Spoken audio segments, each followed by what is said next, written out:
Hey guys, Megares here, back with another video. Today I'm going to be talking to you guys about chain links and basically explaining how they work.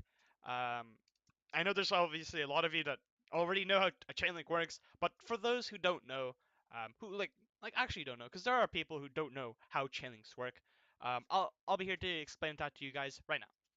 So basically, a chain link is basically what it is. It's a chain of events in when an action occurs, essentially. Um, there are events that do start chains, and there are events that do not start chains.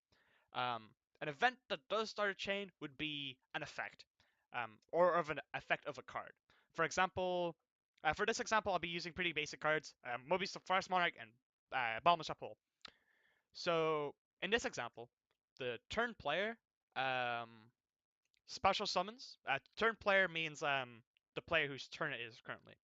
So the turn player special summons Performage Hat Tricker because his opponent controls two or more monsters.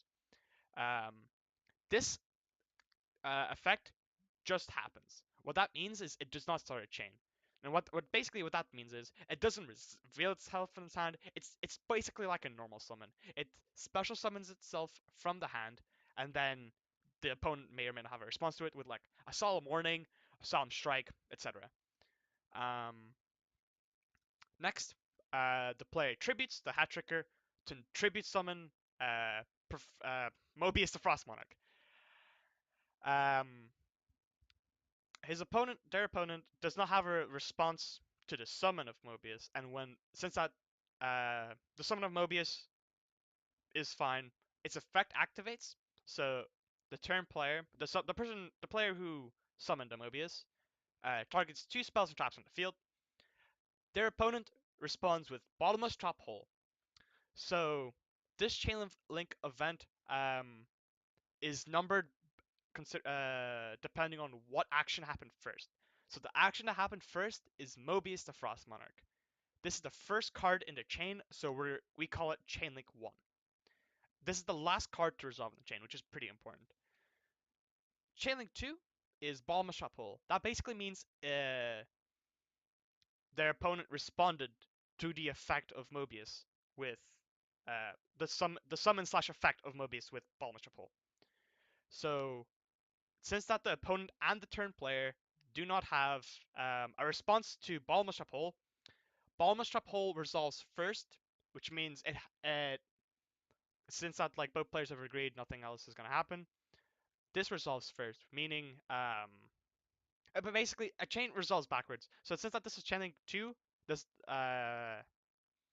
it it happens first. So Balmus resolves and banishes Mobius to Frost Monarch, and then Mobius resolves since that effect was not negated, and then it destroys the two spells and traps. Um, Another alternative to the situation is they tribute some their Mobius, and then the opponent responds with Forbidden Chalice. Forbidden Chalice, since it's channeling 2, resolves first, and then negates the effect of Mobius, and then Mobius's effect. The slang term for this is the effect fizzles, which basically means it doesn't go through. It's been negated essentially. But with this situation, the Mobius isn't destroyed. It's just effect is negated. But just because a monster's effect is negated does not mean it can still be activated. But if there's a card like Majesty's Fiend, for however, you cannot attempt to activate the effect at all. Um, so yeah, that's a pretty basic explanation, I think. Um, I don't think anything there was like too complex.